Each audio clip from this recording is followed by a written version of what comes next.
Hello, എന്താ ഇപ്പം ഈ ഫുഡൊക്കെ പാക്കാക്കുന്നതെന്ന് വിചാരിക്കുന്നുണ്ടാവില്ലേ? ഇത് നമ്മൾ ചെറിയൊരു ഫാമിലി മീറ്റപ്പാണ്. ചെറിയൊരു ഫാമിലി മീറ്റപ്പ് എന്ന് പറയുമ്പോൾ നമ്മളെ ഇക്കാൻ്റെ ഫാമിലിയിലുള്ള അമ്മമാരുടെ ഇളയമാൻ്റെ ഒക്കെ മക്കളും മരുമക്കളും എല്ലാവരും ചേർന്നിട്ട് എല്ലാ മാസവും കൂടിച്ചേരാൻ വേണ്ടിയിട്ട് നമ്മളൊരു കുറിപ്പരിപാടി നടത്തുന്നുണ്ട്. സാധാ കുറിയെ പോലെ തന്നെ ക്യാഷ് ഹാൻഡ് ഓവർ ചെയ്യലും അതുപോലെ തന്നെ നറുക്കെടുപ്പും എല്ലാ കാര്യങ്ങളും ഉണ്ട്. അതിൽ നിന്നും വ്യത്യസ്തമായിട്ട് എല്ലാ മാസവും ആർക്കാണോ കിട്ടുന്നത് അവരുടെ ഫാമിലിയിൽ വെച്ചിട്ട് നമ്മളൊന്ന് മീറ്റപ്പ് ചെയ്യും. അതുപോലെ തന്നെ അവിടെ അവർക്ക് വേണ്ടിയിട്ടുള്ള ഫുഡൊക്കെ അറേഞ്ച് ചെയ്യുകയും ചെയ്യും. ഇപ്രാവശ്യം നറുക്ക് കിട്ടിയിട്ടുള്ളത് നമ്മുടെ ഉപ്പാക്കായിരുന്നു, എൻ്റെ ഫാദർ ഇൻ ലോക്കായിരുന്നു. അപ്പോൾ നമ്മൾ തറവാട്ടിൽ വെച്ചിട്ടാണ് പ്രോഗ്രാം നടത്തിയിട്ടുള്ളത്.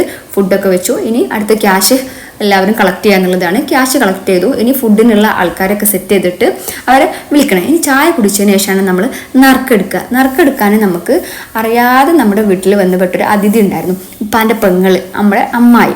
അങ്ങനെ അമ്മായി വന്നതുകൊണ്ട് നമ്മുടെ ചീഫ് ഗസ്റ്റ് അല്ലേ, അമ്മായിയെ കൊണ്ട് തന്നെ നറുക്കെടുപ്പിക്കുക എന്നുള്ള രീതിയിൽ നമ്മൾ ഒരു തീരുമാനം എടുത്തു. അങ്ങനെ അമ്മായി നറുക്കെടുത്തു. അടുത്ത ആൾക്കുള്ള നറുക്ക് കിട്ടുകയും ചെയ്തു. ഇനി അടുത്ത ആളുടെ വീട്ടിൽ വെച്ചിട്ടാണ് നമ്മൾ അടുത്ത മാസം മീറ്റപ്പ് ചെയ്യുന്നത്. Next section cash hand over ചെയ്യാന്നുള്ളത്. അങ്ങനെ ക്യാഷ് ഹാൻഡ് ഓവറും കൂടി ചെയ്താൽ അന്നത്തെ പ്രോഗ്രാം ഫിനിഷായി. അപ്പോൾ ഇത്രയേ ഉള്ളൂ ഇന്നത്തെ വ്ളോഗ്.